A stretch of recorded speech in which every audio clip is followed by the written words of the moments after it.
Hello, Comet229 here with another Topic of the Week video. After a while. This week I want to talk about villain arcs and how they can be screwed up.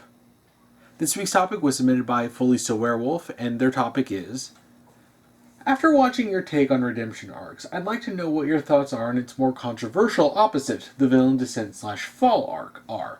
This is because I've seen this arc get a lot of backlash recently, with two major examples being Daenerys from Game of Thrones and Eren from Attack on Titan. What are your best and worst examples of it, and how do you think it should be done? Okay, so obviously we can't really talk about a villain arc without talking about a redemption arc, which is its polar opposite. A redemption arc, basically, is when a character starts off bad and becomes better. The villain arc is just that in the opposite direction. They start off better and become worse. But this is something that if you screw up, it has disastrous effects. Now you can do this well. Well, I've never watched Breaking Bad. I've conversed quite a bit with people who have. And one of the things that pretty much everyone that I've talked to agrees on is that Walter White's descent into doing bad things feels natural. And the thing is that it doesn't just happen immediately. He doesn't start off as a teacher in the very, very beginning, and then in episode 2 he's a drug-dealing kingpin.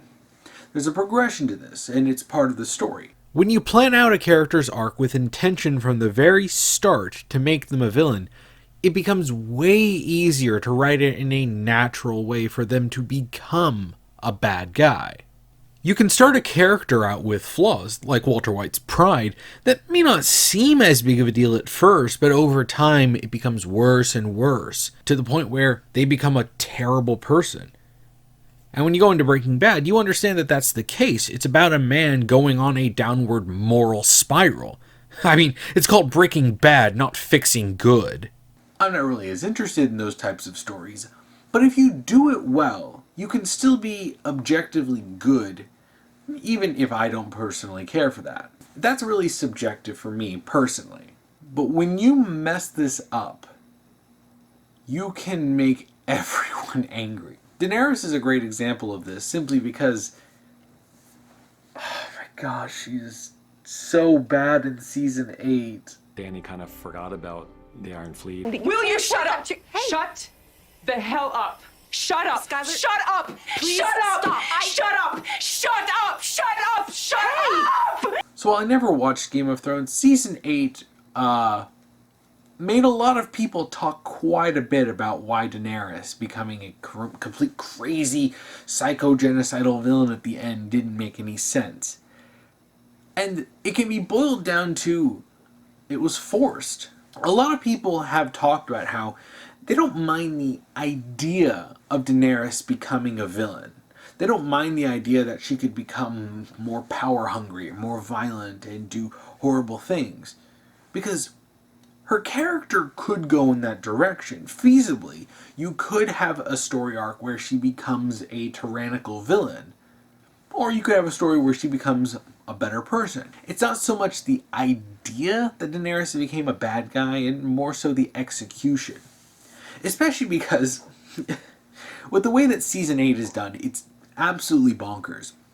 Because you have the Night King, who's supposed to be like the big ultimate bad guy. And they throw out all of their setup and have their mystical ninja Arya come in there and solo him. And then, with their main bad guy gone, they go after Cersei. And then Daenerys, who lost her dragon because she kind of forgot about the Iron Fleet. Dany kind of forgot. Thanks, Benioff and Weiss, for giving us one of the most hilarious memes because of your stupidity. The Golden Company has arrived in King's Landing, courtesy of the Greyjoy fleet. Oh no. Oh no. Oh no, no, no, no, no. She lost her dragon, lost her friend, and this was enough to make her go completely over the edge.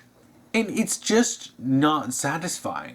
If they had started a turn seasons ago, then there would have been a more natural development into her being bad. But you can't just go in the span of just a few episodes and have her become a complete evil monster, massacring innocent civilians and not immediately going for Cersei, who she's trying to go after. It just doesn't make sense. And the thing is that Benioff and Weiss didn't do it because it was something that was beneficial to the story. They did it because they just kind of wanted her to be a bad guy. Literally just doing it because. And this is another thing to think about when it comes to talking about villain arcs. You have to ask, is it beneficial to the story?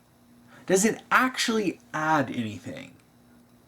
Now, sure, yeah, people might not want a character to be bad, but let's just put feelings about the characters aside for a second. Does this serve the narrative? Does it actually help the story? And if all it does is create petty drama and have characters act out of character, then no, it doesn't serve the story.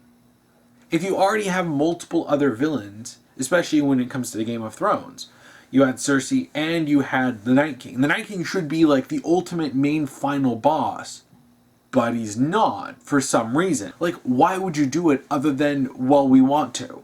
And if you can't actually justify it, like, Benioff and Weiss try to justify it, they try to come up with explanations for it. You look at those people who have been closest to her for such a long time, and almost all of them have either turned on her or died. And that's a dangerous thing for someone who's got so much power to feel that isolated. As far as she's concerned, by this point, Jon has betrayed her by telling people about his true identity, and also the fact that he's unable to return her affections at this point. It's in that moment on the walls of King's Landing when she's looking at that symbol of everything that was taken from her, when she makes the decision to make this personal.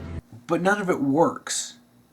You can come up with all sorts of complicated, stupid explanations you want. It doesn't justify it if it flat out doesn't make sense. Eren's another case with this. Oh my gosh. I actually did read Attack on Titan, the manga. I stopped after Historia got crowned queen because I was already sick and tired. There was so much awful writing in it at that time. I just got tired of it. I felt like that's a good place to stop, right? It kind of feels like a high point. And yeah, I actually made a good decision because when I came back later and started looking into stuff after that, it just was all downhill from there. Now, the thing with Eren becoming a villain, it just feels stupid. Like, to go back to what I was saying just a minute ago about does it add anything to the story, does Eren becoming a psycho, genocidal bad guy actually add anything to the story? I'd argue no. We don't need another antagonist. Isayama already kind of waddled about anyway, introducing a bunch of villains inside the walls. And then you're like, okay, so now that we've done with that, we've defeated the secret king, we've crowned one of our allies the queen. So you're thinking, okay, so now the next story arc is going to be about going after the people who sent the Titan shifters into the city and killed a whole bunch of people. That Eren would finally get to go after the people who were directly responsible for making the decisions that would lead to the death of his parents. Right? No. For some reason. And I know that someone is going to end up saying, oh, well, because of this, or because of Ymir, or because of all of the powers and all this stuff. Just like what I said with Daenerys and them coming up with stupid explanations for why this happened, I don't care if there is technically an explanation for why Eren became evil. Does it serve the story, and does it actually make sense? There's a lot of stuff in Attack on Titan that doesn't make sense. Isayama is very clearly someone who was constantly pulling stuff out of his butt and constantly flying by the seat of his pants, just making up things as he went along. Which is why there's so little coherency when you actually read the manga. Now, the anime did actually add some stuff in, but if you look at the manga, there's a lot of stuff in it that it just feels so weird and just out of left field. And the stuff with Eren becoming a villain feels the same way. Like, why? Why would you do this with his character? You already have people who caused actual genocides inside the walls. All these people who are outside of the walls that the main story was originally set in, like, they did horrible stuff. So you think, okay, they're the obvious villains to go after. Even if the situations there are more complicated than you might think, there's still someone who made those decisions to send people then to cause massive amounts of death. So you would think they would be the obvious villains. But for some reason, Eren has to do that. And it just... I've actually tried looking at this stuff, the lead-in to him, like, becoming bad, and it's just stupid. And more than that, it's plain unnecessary. This is why I really want to stress the idea of, does it add anything to the story? Does it add anything to the narrative? And does it enhance things? And if all you're doing is making things far more convoluted, then it's not adding anything. If anything, I'd say it's even reducing the story. Because now you have the character that you've been following this whole time just suddenly do a complete 180 on his entire character. Eren was never a goody two-shoes. Yeah, he had a temper. And he could be a bit violent. A bit of an understatement there. But he always had noble intentions. And then he just gets turned into this, like, practically borderline mustache-twirling villain. It's complicating the story more than it needs to. Attack on Titan's already convoluted at this point. Why would you complicate it even more? It really feels like Isayama didn't know what to do, and much like Benioff and Weiss, he just did it just because. It's shocking to see the character who's supposed to be your protagonist end up becoming an antagonist, which might be interesting in a story that's actually built around that. But that's not what Isayama did. He didn't have this intricate plan. It was clearly something that was just thrown together. It's just a ridiculous decision.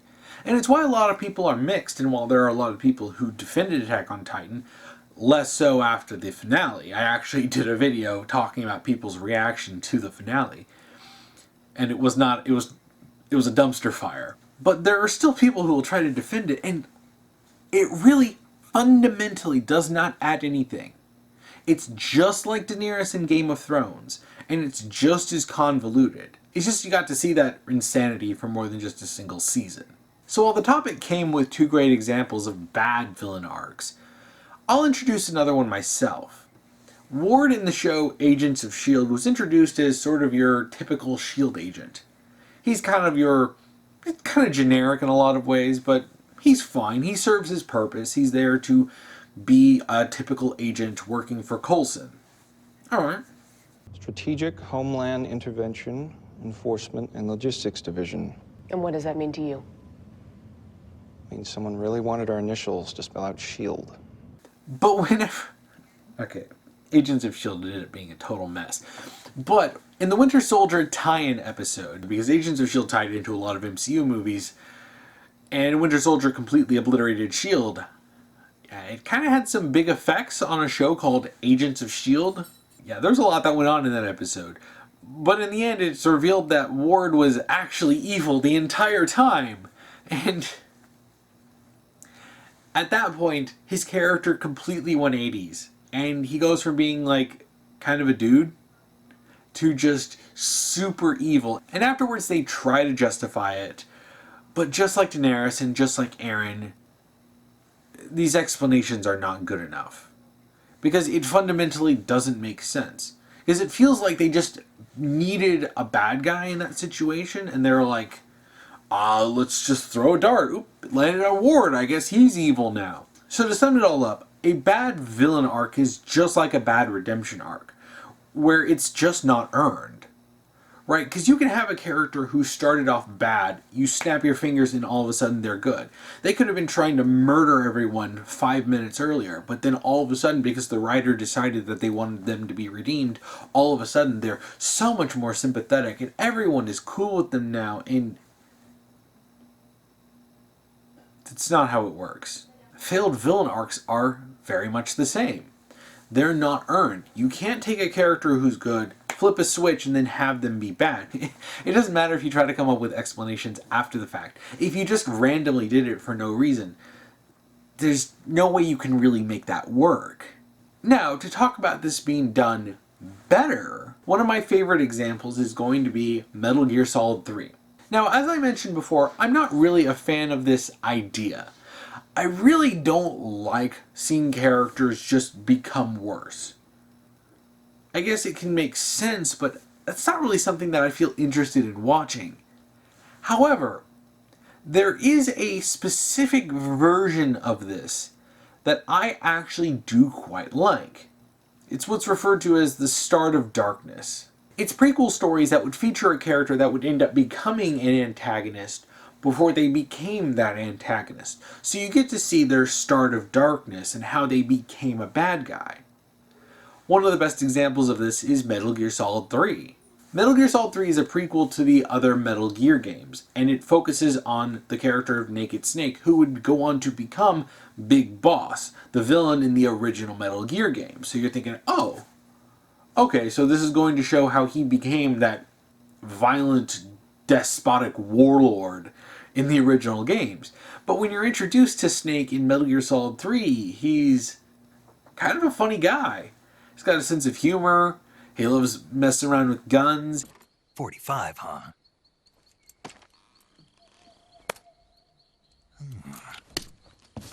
Incredible. Do you like it?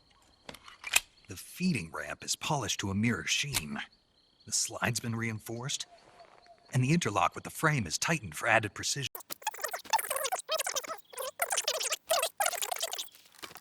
He likes hiding in cardboard boxes.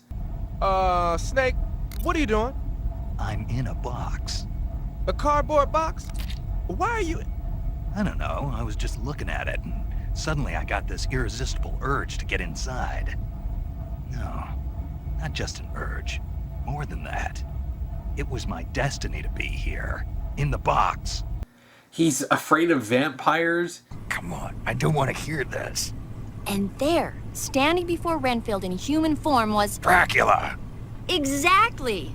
You find out in the later game that he believes in Santa Claus.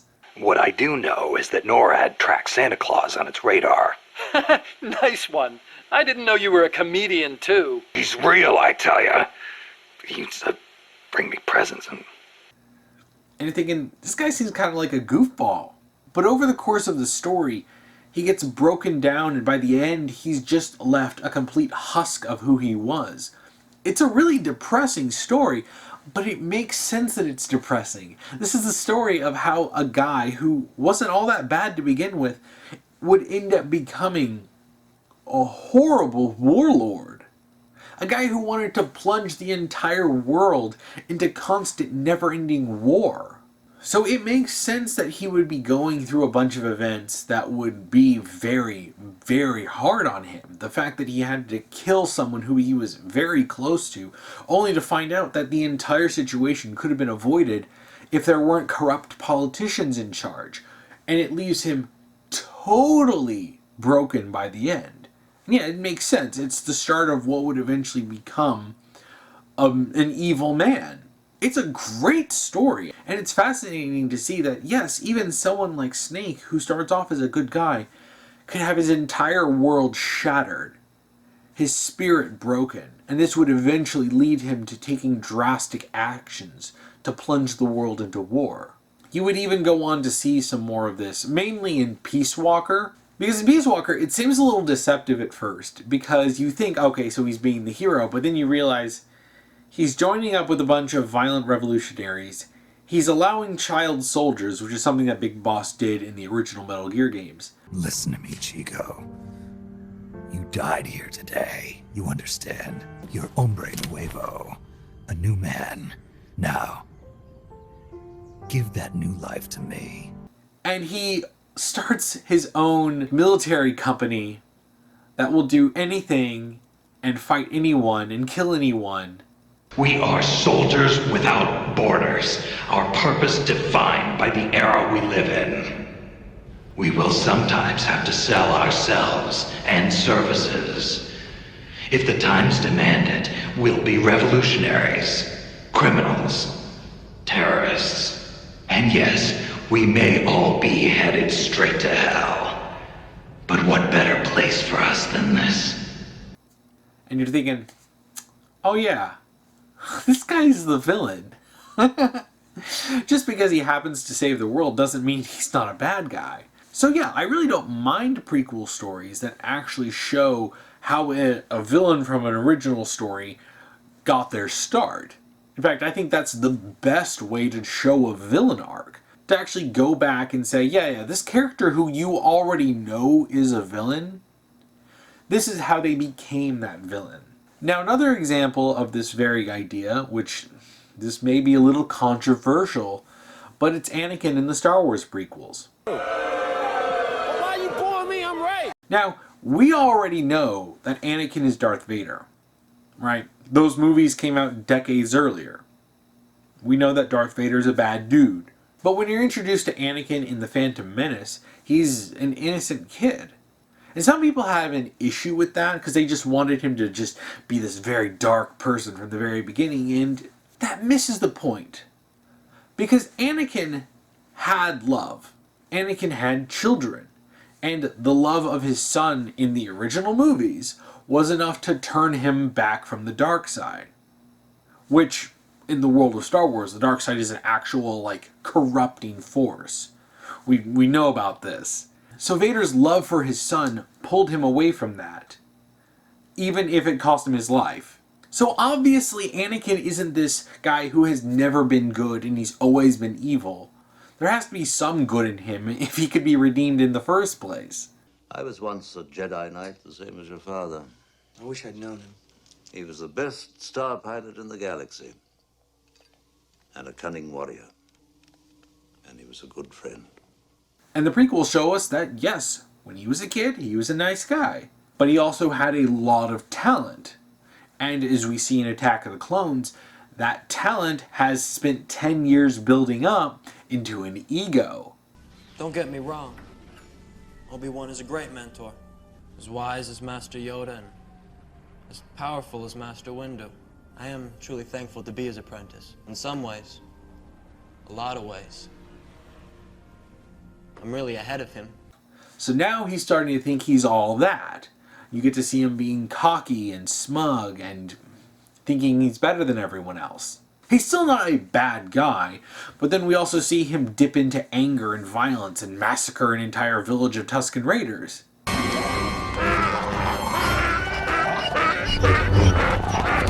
Something he feels guilty about, but it's still something he did.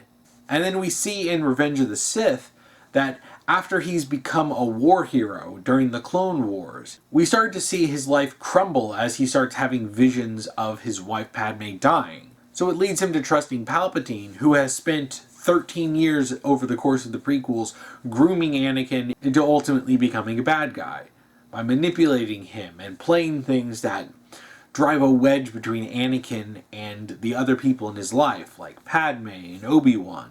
And so, ultimately, in his desperation, he ends up accidentally killing a member of the Jedi Council. What have I done? So then he swears allegiance to the only person who can even remotely help him at that point. And because of the dark side, as we see even with Count Dooku, who wasn't really a bad guy and he actually had good intentions, but it still corrupted him into becoming a terrorist. So of course, Anakin falls into that and he becomes the monster of Darth Vader. And the prequels show us Anakin's story by picking out certain major points in his life. When he's a kid, when he's a young adult who's got an ego about himself, then when he's a war hero who lets his fears get the better of him and he falls into all of the worst possible things he can fall into and becomes the villain that we would know in A New Hope. And people can argue about the quality of the writing in the prequels. I think they're fine. But it does do a good job at showing Anakin's story. And with just 3 movies to cover 13 years, it did a pretty effective job at that. But this all goes back to what I was talking about with prequels. Because with prequels, you actually have the benefit of not just seeing a character that you like becoming a bad guy, which can have mixed results and can be a very bad thing, as we talked about with some of the earlier examples. But with a prequel that showcases a character that we know will become a villain, it's actually really interesting to see how that happened. Which again, it can still be done badly. Borderlands the pre-sequel is a great example of doing this badly, where you have a prequel that tries to show how Handsome Jack became a villain, but then it contradicts everything we know about the other games. It tries to portray Jack as a hero who fell from grace rather than the complete psychopath we always know he was. Bandits are gonna die left and right. I can't wait.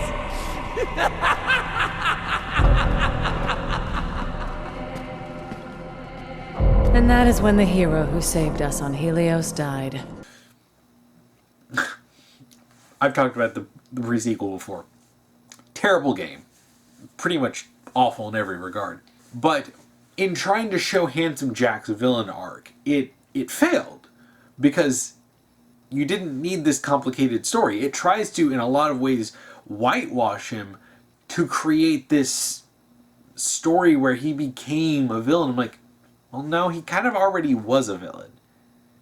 He was already doing bad stuff before, but I don't want to get too deep into that because I'd go on for hours about the pre-sequel and its bad story. You know what? I changed my mind. Actually, I do want to talk about this. So I won't go over all of the myriad of issues with the writing of Borderlands, the pre-sequels, and all the plot holes and contradictions and nonsensical crap. I do want to talk about a couple of things about how Jack is portrayed because it's just... it's so infuriating I can't not talk about it now that I'm bringing it up. So Jack's relationship with Moxie is weird in the pre-sequel. It's completely contradicted from what we know from Borderlands 2. See, in Borderlands 2, Moxie does talk about her relationship with Jack. You remind me of my last boyfriend. Think you met him. Name of Jack. Real charmer at first. Always opening doors for me, telling me I'm beautiful, shooting anyone in the face if they looked at me sideways. Of course, then he got clingy, and I dropped him like a bad habit. Hey, until he set all those people on fire, Jack seemed like a pretty nice guy. Jack destroyed my Underdome after I dumped him, and now he wants to build his own arena just to rub it in my face. So long story short, Mordecai, one of the main characters of the first Borderlands game, ended up dating Moxie sometime after Borderlands 1, and then because she started feeling that he wasn't paying enough attention to her, she left him for Handsome Jack. Rich, handsome, has a lot of power. Then she found out that Jack was a complete unhinged psychopath and left him. Jimmy, please make a note. I'm strangling Mr. Morin for bringing up my wife. And Jack, being a complete and total psychopath, tried to destroy everything that she cared about as revenge, which is why he ended up destroying the Underdome. The pre-sequel really strangely tries to act like Jack's anger towards Moxie is done in retaliation because she betrayed him. What's Moxie? What the hell are you doing? Playing you, trying to kill you. Two things I should have done a long time ago, you power-hungry psychopath. Damn it, I trusted you, Moxie! You know what you've done? You just killed us all! The things I could have done! Friggin' liars! Friggin' cowards! They're no better than bandits! So then, the stuff he does to her afterwards, like destroying the Underdome, that was done because she tried to kill him, trying to make it seem like he has any kind of justification for this. It's like, no, that's not what happened. And no, we can't say that this is Moxie being an unreliable narrator, because we know that Jack has been a complete psychopath since the beginning, since long before Borderlands 1 even started. And also weirdly, they try to force in Roland and Lilith into the backstory so that they can betray him too, which then also seems to try to set up the fact that the reason why he hates them and he tries to kill them is because he has this beef with them, rather than just because, you know, they're the heroes and he's the bad guy, and he sees them as his enemy, so he must destroy anyone who's in his way. Oh, no. It has to be because, you know, they tried to kill him and betray him. It's utterly stupid. My ex-girlfriend and her two BFFs just tried to kill me. We go there, we get what's inside it, and we use it to kill Lilith, Roland, and all those sons of bitches. And on top of that, we know that Jack was doing really messed up stuff like experimenting on his daughter when she was a kid, and she's clearly an adult by the time we see her in Borderlands 2. I don't understand, Daddy. Say hello to your new home, darling. You're like a little princess. And this is your throne. I want Mommy. Where's Mommy? She's not coming back, Angel. Now get in a freaking chair. I don't want to. It's all good. There we go, in the chair. He's been doing all this kind of crappy stuff for years behind the scenes. So no, it's not like he was a hero who became a villain. He was always a villain. He was always a terrible person.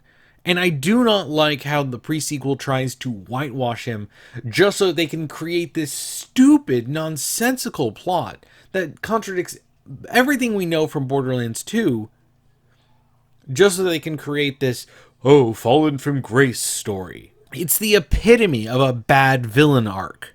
Ultimately, when it comes to villain arcs, it comes down to execution and intent. Because you can have good intent and bad execution. And if you don't have good intent when you're doing it, and if you're just doing it for the sake of it, or for a shocking twist, or just because you don't know what to do with the story, chances are you're going to have some pretty poor execution, too. Making a character evil just for the sake of it, or making them evil just for a twist, is always going to be bad.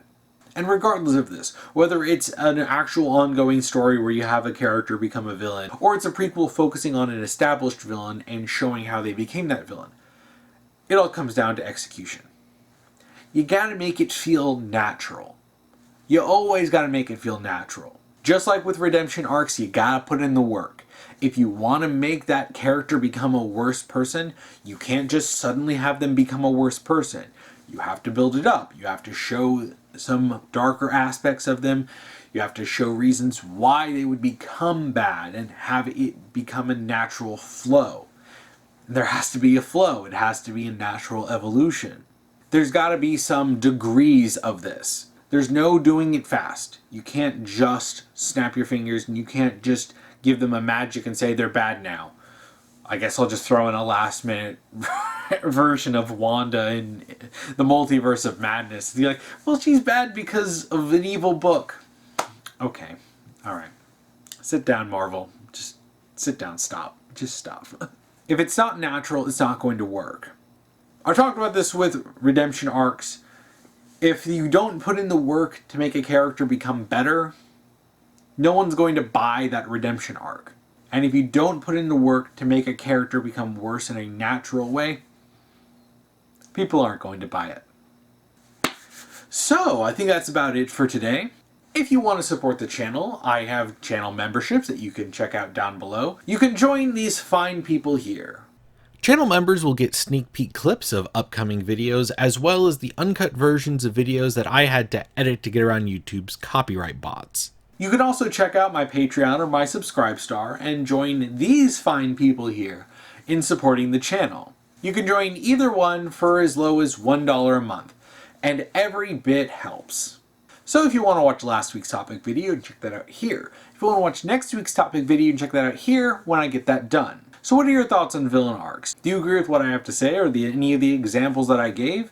Please comment below, and thank you for watching. I'll take care of